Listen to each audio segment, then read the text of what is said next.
Why don't I subtract I? So from consumer surplus? Did I screw up?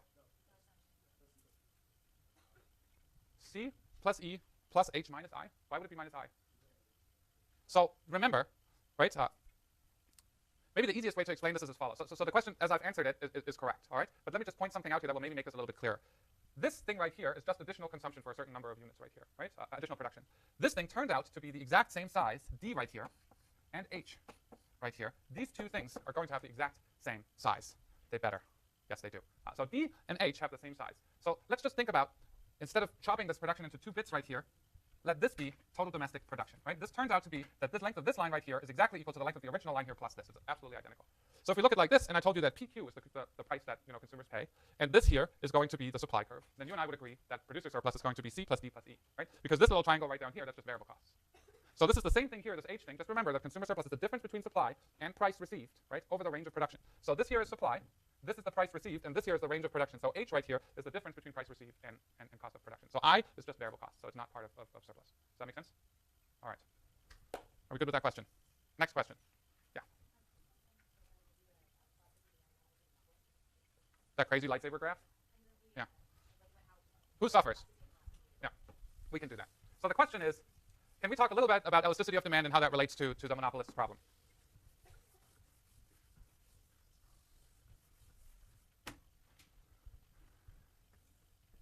Let me think about the best way of drawing this. Let me draw you 2 monopolists, okay? 2 monopolists right next to each other. Can everybody see this green board really well? No glare? Okay. So let me try and draw 2 identical monopolists.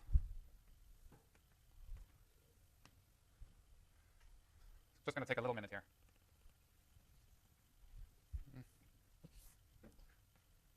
Better.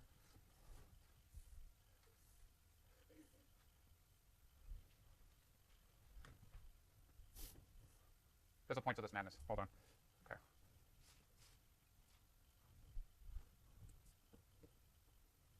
Okay. So what I'm going to do is I'm going to draw an average cost curve for a monopolist and the same one over here. Does that look roughly the same? They're supposed to be the exact same, all right? Copy, paste. Then what I'm going to do is I'm going to draw a marginal cost curve through here. That's supposed to be the same too.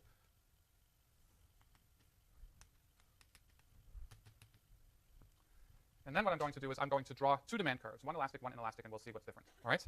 The key to drawing this right, and I don't know if I'm going to get this right on the first try, so maybe put down your pens and just watch for a second, is that what I want to happen here is I want...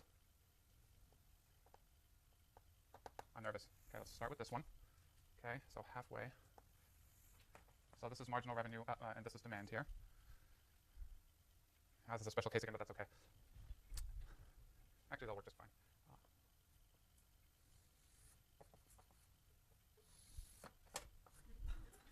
Okay, that's demand. So the point I'm going to try and make here is that this individual here, right, this monopolist right here, its marginal revenue cuts the marginal cost curve just above the shutdown point here, right? So they're not going to shut down. So their optimal output level is QM, and the price they charge here is PM, right? We call the distance of price above marginal cost at the optimal output level. So this here is marginal cost at QM. If price is higher than marginal cost, the monopolist has what we call market power, right? They have price setting power. If price is exactly equal to marginal cost, the firm in the market has no market power. So let's look at this firm right here. Well, the way I drew it, and that's the magic behind this picture, is the marginal revenue for this firm cuts just above the minimum average cost as well. So at the same point, at the exact same output level right here, right? So the marginal cost at the optimal output level here is exactly the same as for the other firm, right? They're the exact same firm, and the key here is that marginal revenue cuts marginal cost at the exact same output level. This takes real skill to draw, right? You should be impressed right now. But the nice thing about this is, if we draw it like that and we look at what price this monopolist charges, that's PM. Okay? So let's look at this again. This here, inelastic demand. This here, elastic demand. What's the difference between these 2 pictures, right? It's the same firm operating in 2 different markets, one with an elastic, one with an inelastic demand curve. Who gets screwed? The consumers in the inelastic or in the elastic market? Inelastic market. Why? Higher price. But if you were going to use some terms that you learned in this class that distinguish you from the people who just took Econ 1 who would say higher price, what would you say? Right there in the middle. No. No. We're getting there, slowly, but we're getting there. Who said it? I'm proud of you, all right? So I'm proud of all of you, but I'm more proud of you than the others right now. But the point here is this firm here can charge a price much further above marginal cost than this firm can. So a monopolist operating in a market with a relatively inelastic demand curve can exercise a higher degree of market power than a monopolist in a market with a relatively more elastic demand curve. This all goes back to the yoga theorem again, where the more elastic you are, the less you lose. Question?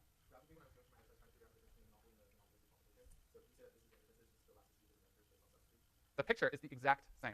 There's absolutely no difference between the picture you draw for a monopolistically competitive firm compared to a regular monopoly. Same demand, same marginal revenue, same marginal cost, same average cost. Now, Max, why did we waste 2 lectures on it then? So you have to think about what happens in a monopolistically competitive firm, right? For the monopolist is the only producer of this good forever, essentially, right? For the monopolistically competitive firm, the way I think about it is, firms see you earn rents, right? Your competitors see you earn rents, and they can't produce the exact same thing you can produce, but they can produce something really similar. So what your competitors can do through offering goods that are slightly different from yours, they can affect the demand for your good, right? So over time, what your competitors do in a monopolistically competitive thing, all they do is they shift in the demand curve. It may rotate, it may shift in, but it moves to the point until we're at the profit maximizing output level, there's 0 profits left, right? So either one of these here could be sort of the first round picture of Colgate just came out with this amazing new toothbrush, right? I love it. I'm a huge fan. It's see-through. I mean, it's really a huge step forward in my eyes.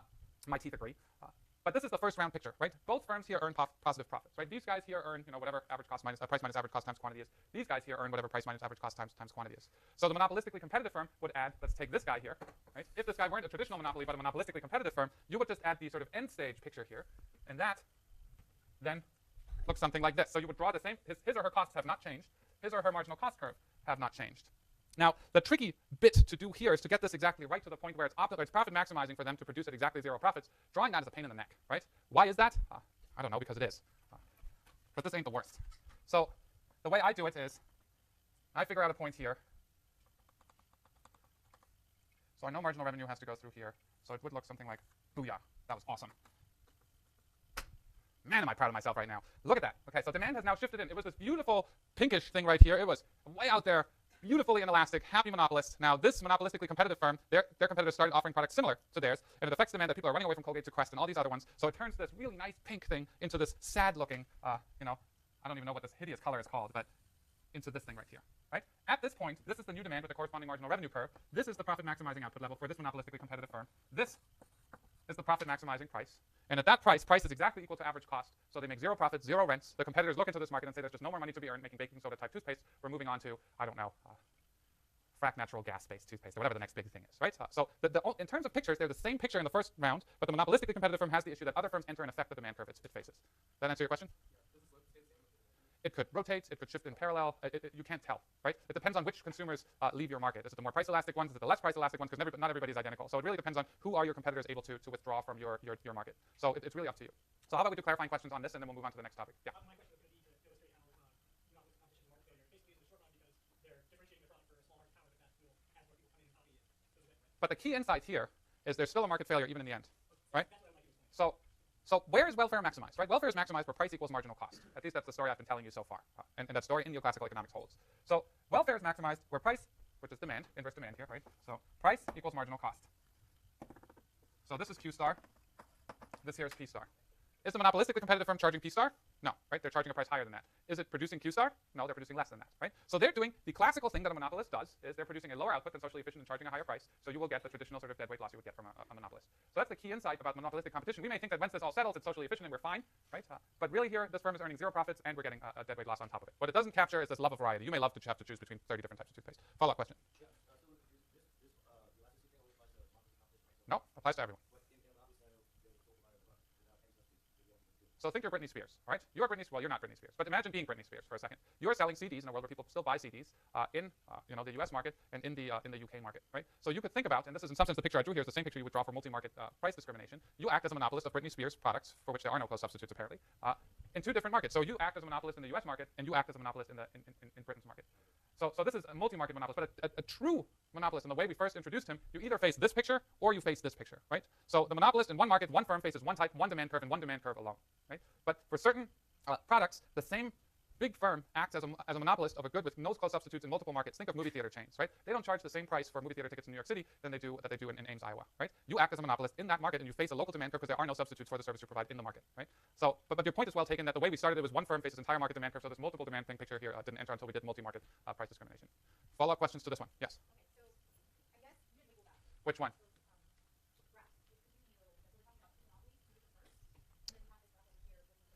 Okay, let me make this absolutely crystal clear. So the way we started this adventure was somebody said, can you talk about how demand elasticity matters to the monopolist? All right? So if you're a monopolist that faces a really inelastic demand, what does the world look like? So it looks like the pink picture. Or if you're a monopolist that faces a really elastic demand, what does the world look like? So how we started was just to say, same monopolist, what if he or she were to operate in a market with the inelastic demand? What if he were to wake up and operate in a market with the green demand? So same monopolist, counterfactual world. So that's how we started. What we learned from that was that the less elastic demand, the better for the monopolist, and the higher the markup he can charge, the more market power he or she exercises, right? So that answered the question that was asked. And then I went off the deep end, right? Then somebody asked, well, how is this really different from a monopolistically competitive firm? So then I said, forget this guy right here, all right? So let's forget we ever met this person. Let's just use this single monopolist right here.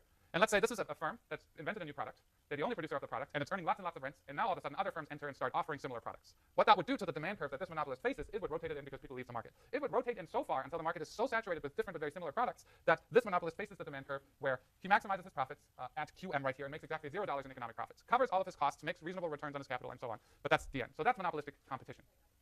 Third thing I then started talking about, right, was multi-market price discrimination. So this relates to price discrimination, where all I said is we had three types of price discrimination. First degree, where you can charge each consumer their exact willingness to pay. Then we had quantity price discrimination, where buy one, get the second one half price off. And then we had multi-market price discrimination, where if you are the only producer of a good, but you're selling in different markets, how should you act? If you are the only provider of a good, but you can charge different prices in different markets, what should you do? That's multi-market price discrimination, and that's this. This is the terrible Britney Spears example. I apologize for using that as an example. But the point here is what that firm should do, and we showed this in class. If this is US and this is UK, the firm should act as a monopolist in each market and just at marginal cost equal to marginal revenue, and that maximizes their profit, and you would get this out, right? So you would get a higher price charged in markets that have a less elastic demand curve.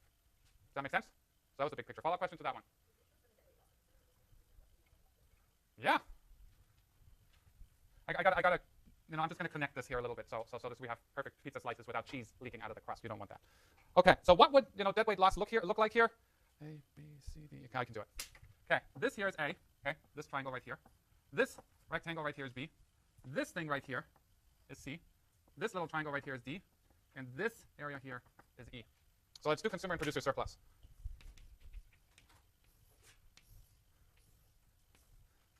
Q star, QM. Don't guess. I know you're guessing in your head. Stop yourself from guessing. Okay, P star is the efficient price. Q star is the efficient quantity. So consumer surplus is going to be A, B, and D at the efficient output and price. Producer surplus is the area above marginal cost or supply. Actually, I would get hit with a stick if I called this supply by Jeff Perloff. Boo, Max. Boo. I'm going to buy the graduate students $20 worth of beer at happy hour this week for that. That was unsavory. All right. The difference between marginal cost and price here over the range of production. So it's C and E. What am I doing? There's a mistake on the board. I labeled my things differently, and I've got my brain imprint. Let me make sure what I did here. Boo, Max. $25 for the grad student. It's the area between demand and price over the range of consumption, right? So it's this triangle right here. Since apparently I can't differentiate between D and C, it's A, B, and D, right? It's consumer surplus. Producer surplus. Difference between price, marginal cost over the range of production, C and E. A, B, C, D, and E. Okay, now we go to QM. PM, consumer surplus, is just going to be A. Producer surplus, this is the price, this is marginal cost, this is production, so producer surplus is going to be B and C. Welfare, A, B, C. We lose B and E. Consumers lose B and D. Producers gain B, but lose E. So deadweight loss is D and E, which is this little triangle right here. Whoever asked that, answer correctly? All right. Any more follow-up questions to this one? Directly to this one, because somebody else had raised their arm before. You were next, I think. Yes?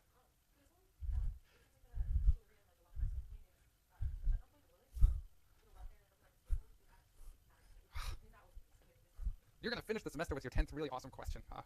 So that's a really good question.